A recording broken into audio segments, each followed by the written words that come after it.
are talking with Greg Foresman, our first string, first call, first chair electric guitar player for our sessions here at the 515 at the 522. And Greg is originally from Louisville, Kentucky. And you want to tell us a little bit about growing up in Louisville, Greg? Well, yeah, it was great. It was great. You know, when I look back on the neighborhood that I grew up in, it was very idyllic. Those halcyon days, indeed. It was great. What can I say? We were talking earlier about how Louisville, Kentucky is known for Muhammad Ali, the Kentucky Derby, and I forget what the third one was. Whiskey works for me. Louisville Slugger bats, man. Yeah. We've all hit with the Louisville Slugger. Dang right. So, well, I'm sure as a kid, did you go to any of those places? I mean, like on your school trips and that kind of stuff, did you go to Churchill Downs or Nope. Louisville Slugger plant or anything? Nope, I never did. I didn't go to the Derby till I was about 14 or 15 years old, and I never went. I never went to the Louisville Slugger plant until I was, I think one of my high school reunions, they had it there. So no, I didn't. Darn. So you kind of missed out. It's been fun. You kind of missed out on that part of Louisville. Yeah. Yeah. Well, now you were saying earlier too that you graduated from the same high school as Cassius Clay, Muhammad Ali. Yeah, I did because somewhere around 1977 they instituted a policy of forced busing in the public school system. So I lived, literally 4 doors from my high school out in my suburban nice neighborhood, and I'd have to walk down there and catch a bus down to Central High School at 11th and Chestnut, downtown Louisville, which is where I went my junior and senior year. Yeah. So it was an inner city. Yeah. An inner city school. They bussed all the inner city kids out to the suburbs, and if your last name started with A, B, F, or Q, then your junior and senior year you got bussed downtown. Okay. I wonder who came up with that. A, B, F, or Q. I'll never forget that. Wow. Well, what age did you start playing guitar?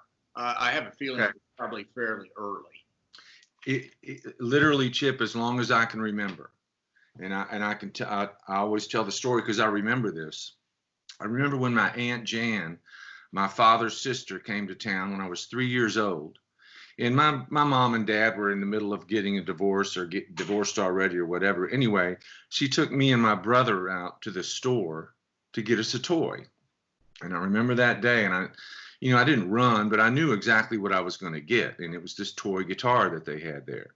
So my enchantment with the instrument literally goes back as long as I can remember. Yeah. I was in my studio trying to do this, and I had a couple of examples of my first real guitar that my dad got me when I was 8. Yeah. And I started taking lessons then, and then my mom got me an electric guitar, a Harmony Rocket, a couple of years later when I was 10, and it was just always something I wanted to do.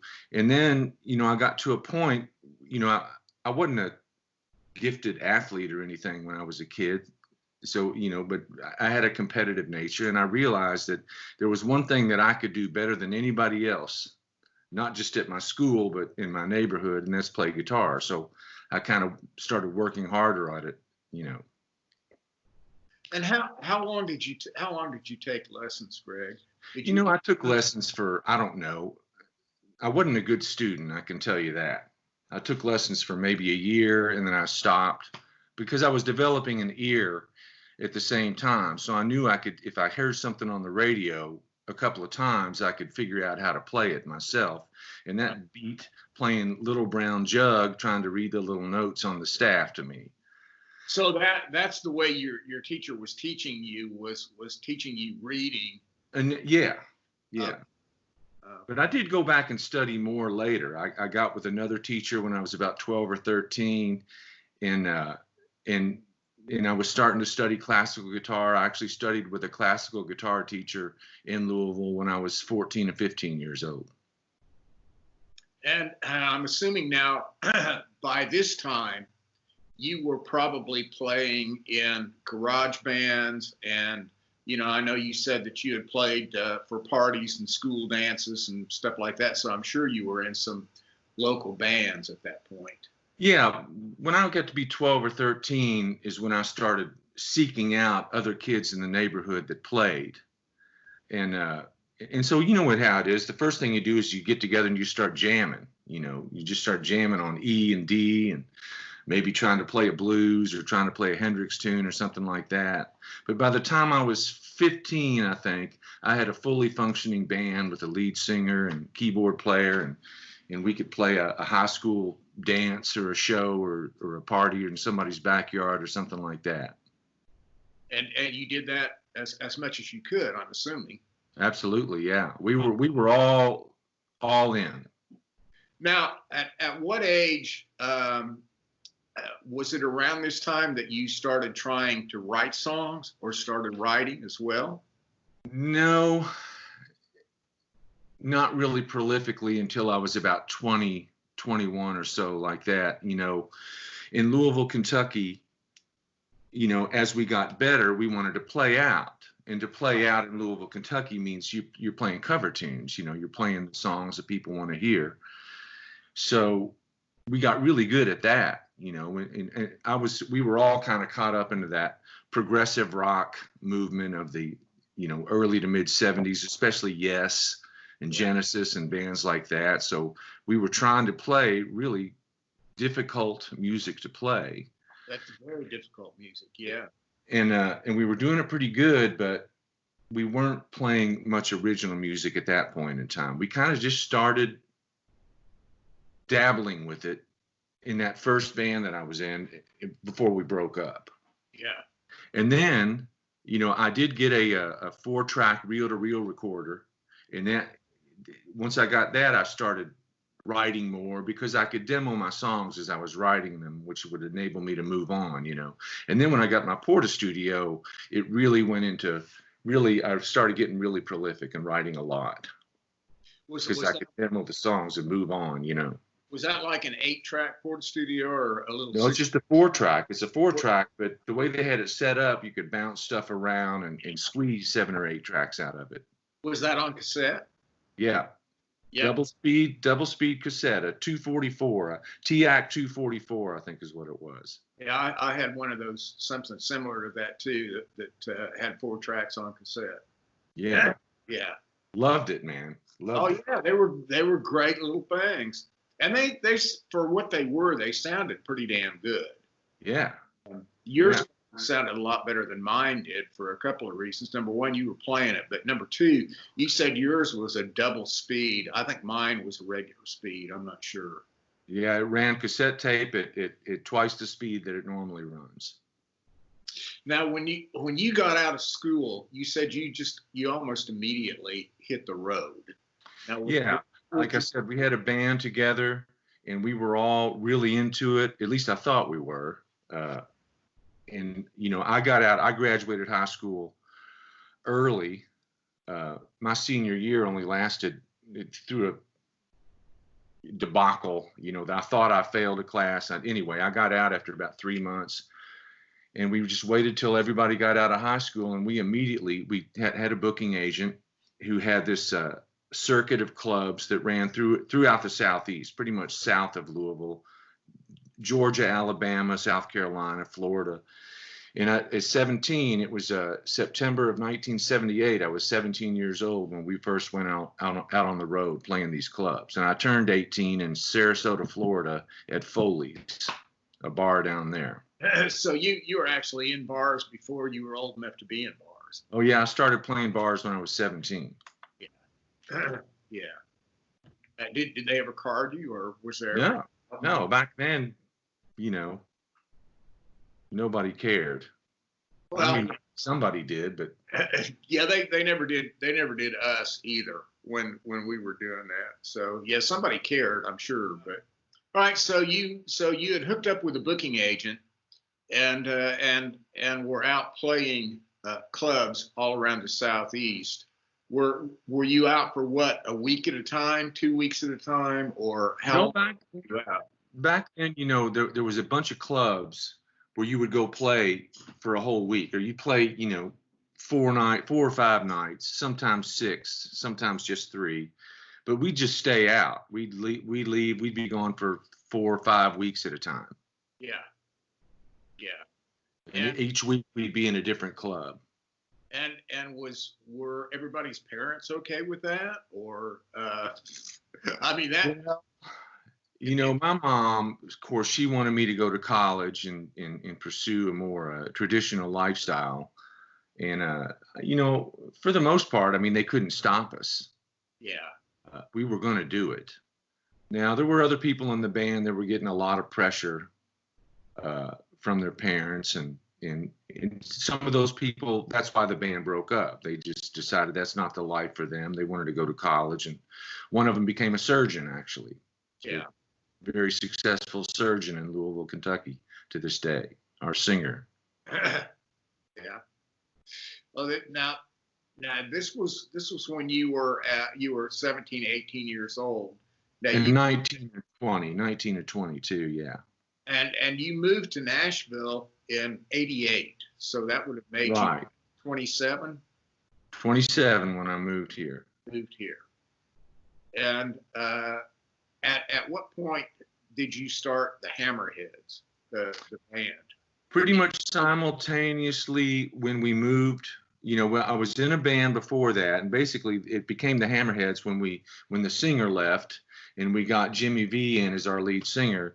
A lot of stuff happened around this same time. My first son was born in February of '89. I got married, and I moved to the band moved to Nashville and rented a house. And we were playing clubs more in the Midwest. Kind of moved into the Midwest and less in the South. So the band actually came with you from Louisville down. We all moved to Nashville at this. Yeah. Okay. Yeah. All right. And were some of those other folks married and had families and all that too? I was the first one to have a kid, and I can't remember. I can't remember whether my friend Matt was divorced at that point in time, or I can't remember. Okay. I was beginning my second marriage. Okay. Now, More information than anybody wants, I'm sure. well, that's all right. No, this is get to know Greg. So, Right. You guys released the Hammerheads live in 1992, and Right. Was that a single performance, or was it a bunch of different performances that you had recorded playing around town, around Nashville, or what was that? It was. I think we recorded. It was just one weekend. It was a weekend at the Vogue Theater in Indianapolis. Okay. And I can't remember, Chip, whether we recorded both nights or we just recorded one night. I think we just recorded one night, and it is what it is. It's so that's kind of what that is. Did you have a professional recording company come in and do it, or did you guys lease a tape machine and some microphones and just kind of do it? We did. We had a friend there that brought in, I can't remember what it was, maybe a 16-track multi-track machine, and they set it up and just recorded it. And then we had a friend of ours, Rob Feaster, who was a really good engineer in town. He mixed it for us. Okay. I can't listen to that record, but that's neither here nor there. Well, is it available? Is it where any of the people watching this could get a hold of it or hear it? Yeah, there's a SoundCloud. There's a Hammerhead SoundCloud page. I can't remember exactly what but if you poked around enough on the internet, you can get a copy of that record. I think you can download it for free if you can find that Hammerhead's SoundCloud page. Yeah. We have a Facebook page, but we don't have a website. Okay. Because we broke up in 1992, and so you broke up right after you made the album. Yeah. Much, yeah. That's kind of the way it goes with bands. Yeah. We don't want to get too far into that. Now, in 1993, though, you started the Greg Foresman Band. Yeah. and then now at this point, you had told me you were somewhat uncomfortable because you were now the center of attention instead of the lead, the lead singers that you had always had in the past and all that. That was now you. Yeah. As I say, God put me on this earth to be in the number 2 position, which is the guitar player. He did not put me here to be in the number 1 position, which is downstage center. But I've gotten used to it, and I like it now. It's gotten a lot more comfortable for me. But at first, for many, many, many years, I didn't like it at all. And how many pieces is the band? Is it 5 My pieces? band, I like to have 5: guitar, bass, drums, keys, and a saxophone player. Right. And there are times I know that you've augmented that with even more horns. Is that right? Yeah, I love doing that. I just can't afford it. Well, that's true. Yeah. Now, where could our people listen to some of the Greg Foresman Band? Okay, so I do have a website. It's gregforesman.com, Foresman. And there's a lot of free stuff you can go listen to there. There's a link to my SoundCloud page, and I put 5 studio records out, and I think the first 2 or 3 of those are available for free on SoundCloud, and the other ones you can get. There's my junk's out there all over the place. If you just Google me, there's a bunch of YouTube videos and stuff like that out. Well, I know you had told me too that you've got a live collection. I do. For free as well. Yeah. But that's not part of the Hammerheads. That's a part of the Greg Foresman Band, right? Correct.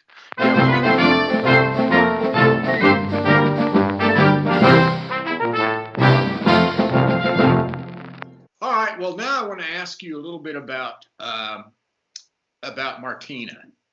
You have been with Martina since Dirt, man. You started with her in 1997. Tell me how that all came about. Well, the first country gig that I got in 1993 was actually with Deborah Allen. Okay. So I played with her for a couple of years. And then in 95 and 96, I was actually working as a carpenter. I didn't have a whole lot going on. I was playing with my band a lot and working as a carpenter. And I was playing some gigs with a contemporary Christian artist named Susan Ashton, who's great. You probably know Susan or know who she is. And it was at one of these gigs that some of the a couple of the other players in the band were in Martina's band. And actually one of them was the band leader, Jim Medlin, the piano players. And we got to be fast friends, and he asked me if I wouldn't mind joining her band. So of course I said yes. And a couple of months later, it was a cattle call audition. I had to go audition, but I got the gig. So you've been with her since 97. 97, yeah. Wow. That is a long, long time to be with anybody. It is. She's, it's been a wonderful experience. Now, you were there part of the time when Mike Waldron, Wally was with her. Is that right? Actually, that's not true. He had my job. He was her electric guitar player. Okay. And I'm going to say 94, 95. So you were with Deborah Allen when he was with Martina, or you were doing carpenter work? I was doing carpentry work, most of that time. Okay. And do you like being out on the road? Is that okay? I know that you guys haven't gone out for extended periods, at least that I know of. Well, we did a tour a couple of years ago where we were gone for 6 weeks. And that's a long time. It is. It is a long time. It's a long time to be away from your family and all that. But, do I like being out on the road? Yes and no. I'm getting to an age where I could do without it. Yeah. But, you know, I enjoy playing. I enjoy the time spent on stage. It's killing all the rest of that time that's kind of challenging. It's riding that bus. Yeah. Or catching that airplane, or, you know, whatever it is that however you do the gig. Yeah, but I don't like to complain about it. I mean, I feel like I'm one of the luckiest people in the world, so I'm not going to sit here and whine about having to ride on a bus for a living. You know, it's all right. Yeah. Yeah. Well, what do you play many other sessions? I know that typically you're really busy. Now, right now, of course, it's kind of downtime with this COVID-19 thing going on, and all the live venues canceled and all the gigs canceled. But normally, do you play other sessions? I do a few, Chip. I really consider myself, I'm more of a road guy. I'm more of a live performance guy. You know how it is in Nashville. If you want to really make a go at being a session player, you got to stay off the road. I'd have to quit my gig with Martina and really get out there and hustle. But that being said, you know, I get to do your all sessions, which is awesome. And I have a couple of more clients that I work for, but I do a lot of my stuff at my studio. You know how recording has gotten. People send me their music and I put guitar tracks on it and I send them guitar tracks. I do quite a bit of that. Good. Yeah. Good. And now, do you play on any of Martina's things, or no? Okay. Not in the studio. Okay. All right. Well, let's jump forward a little bit. What are you looking to do? What are your future plans?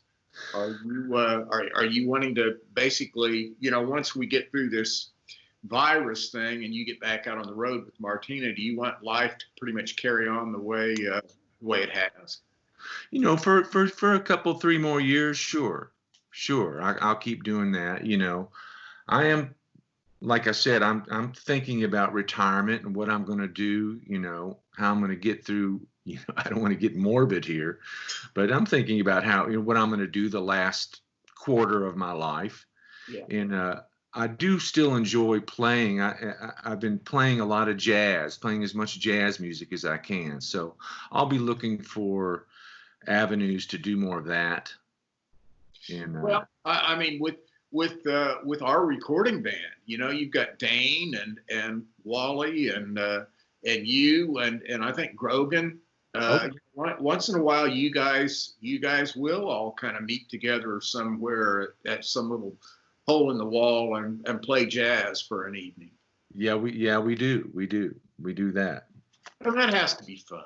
And I'll continue doing my band too. There's no reason to not, you know, continue playing with my band. So yeah, I'll kind of continue. I'm going to keep doing what, you know, when this madness is over with, I'm going to, you know, try to just take up right where I left off and keep doing that for a while. And who knows what's going to happen 2 or 3, 4 years from now. Do you want to amp after you get off the road with Martina? Do you want to amp up the gigs with your band, or do you want to keep them about like they are, a couple of times a month, or, you know? Well, see, that's the thing. I don't even get to play a couple of times a month. The past few years with my band, with the Greg Foresman band, I only do 5 or 6 gigs a year because I'm so busy with Martina. So, you know, I don't know. I just kind of take it as it comes, you know. That's all any of us can do. That's all any of us can do. We have no idea what tomorrow is going to bring. Absolutely. All right, Greg. Well, I think that pretty much wraps us up here. Give us your website again so that the people can go look at the Greg Foresman Band and your website. First of all, I'd just like to say, I mean, we never really talked too much about what a wonderful experience it is being able to play 5-on-5 sessions. I started doing sessions with Tim and Rod, I don't know how many years ago, 20 years ago, back when they were working out of the bonus room above Rod's garage, and it was called Shitty Home Studios 2. And I became fast friends with them. And then, they got the place over in Berry Hill and started doing the 515 sessions. And it's just a wonderful thing playing with, with Tim and Rod and Mike Waldron and Smith and Henson, Steve Henson and Dane Bryant, all those guys. It's a wonderful group of musicians. And, the songwriters are usually great too. So I appreciate, you keep using me on those things, and it's a great thing. Well, but my website is, go ahead. We love having you. And, we do sub that out when you can't make it, but there's, the sessions with you on it are, to me, are special sessions, because there's just something that, everybody brings something different to the table, and you bring something to the table that to me is extremely special. I bring the rock, baby. You bring the rock. So, what's your website again? Okay, my website is gregforesman.com, and my last name is Foresman. gregforesman.com, and I have a Greg Foresman Band Facebook page. That's as far as I'll go. I don't do Instagram and whatever those other things are. I'm on the net. I'm out there.